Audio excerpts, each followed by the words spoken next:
So isn't this interesting coincidence? I have spin up atoms and spin down atoms. I wonder if there's a relationship between those. Well, let's look at this setup here. We've got this strangely shaped magnet. So we got this one comes to a point, and this one's got a little dish out of it.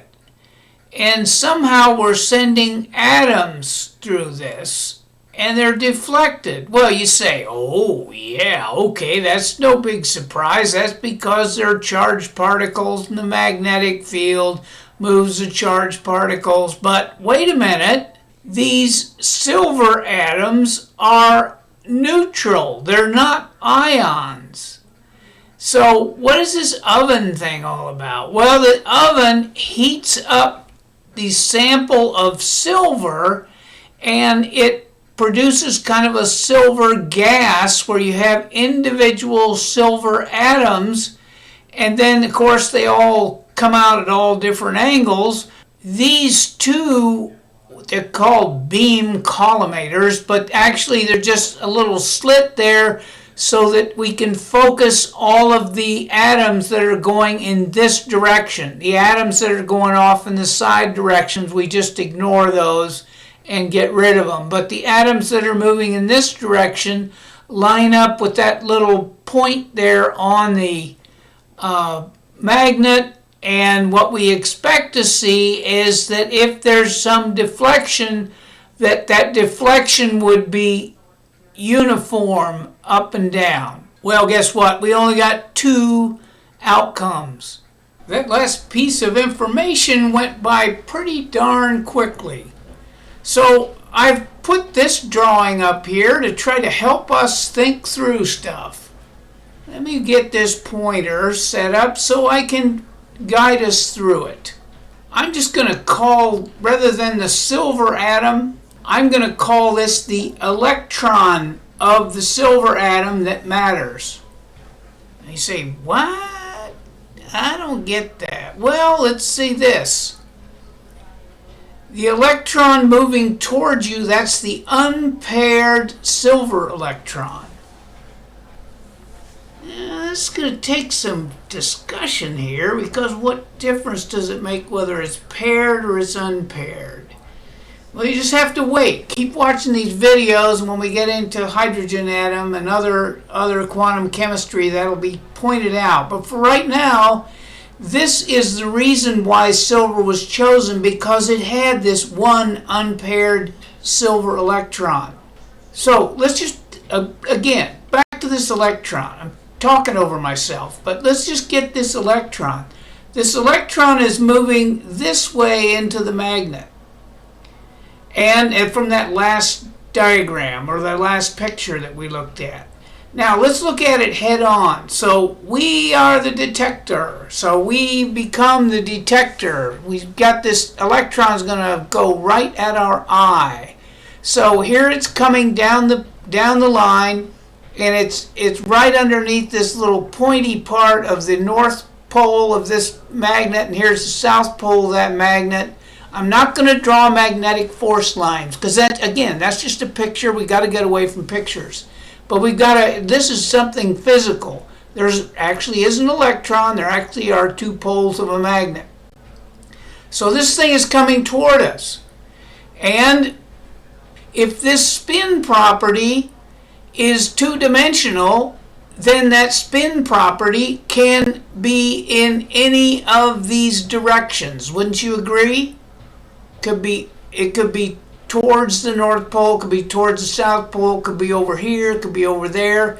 That spin property, if it's directional, which actually is the magnetic moment that is created by that spin property, then you'd think it would, some of them would go towards the North Pole, some would go towards the South Pole, some of them would go this way. So think of these magnets as just our measurement device.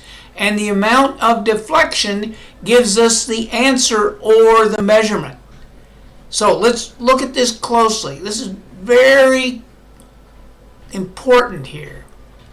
What we get is if it's aligned, so let's just call it aligned. Who knows what that means? We'll call this the spin is aligned if it's deflected towards the North Pole.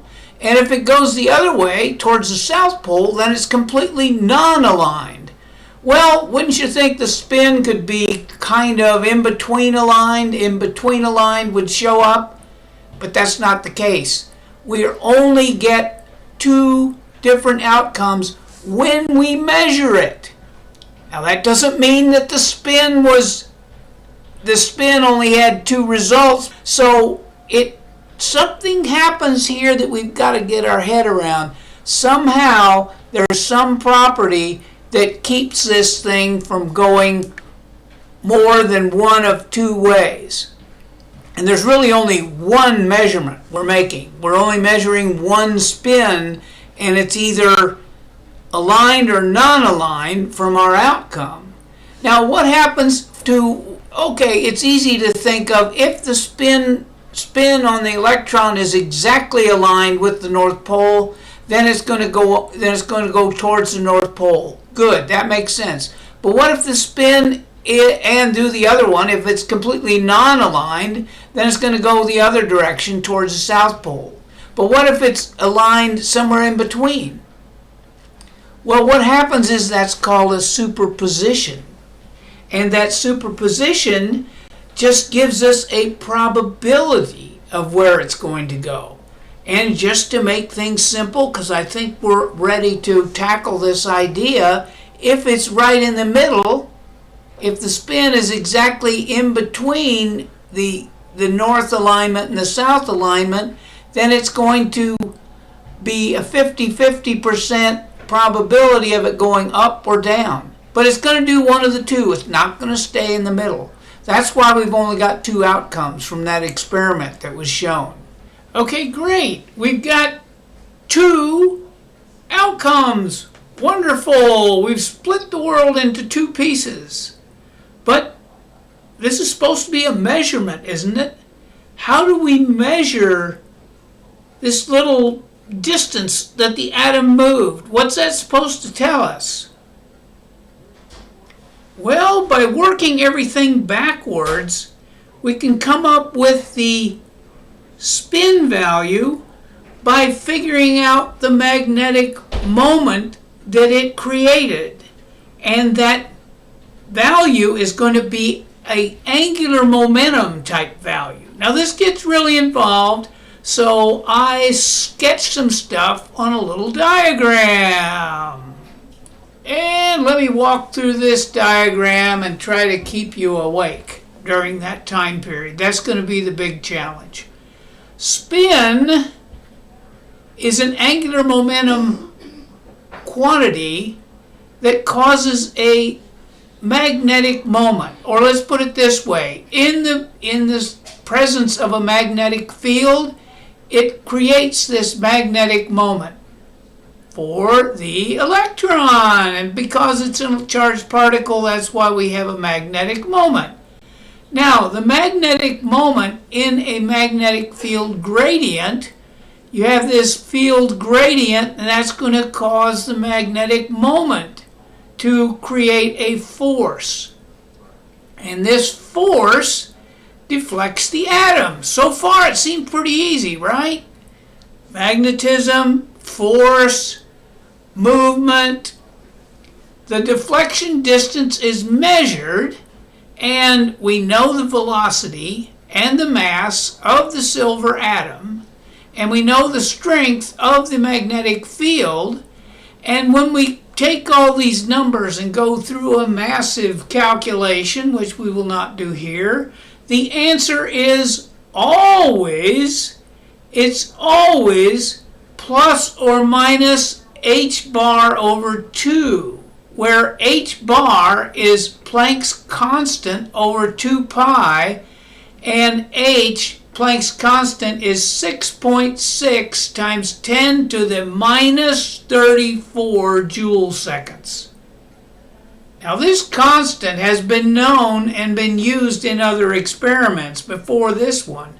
So this is a universal constant. And if you're in quantum mechanics, Planck's constant is what it's all about. So this makes things very exciting.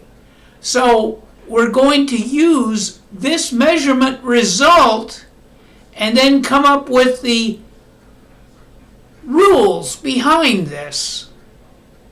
And we're not going to use differential equations, we're going to use Hilbert space. So if we can get over Hilbert space, then we can go through a more fundamental approach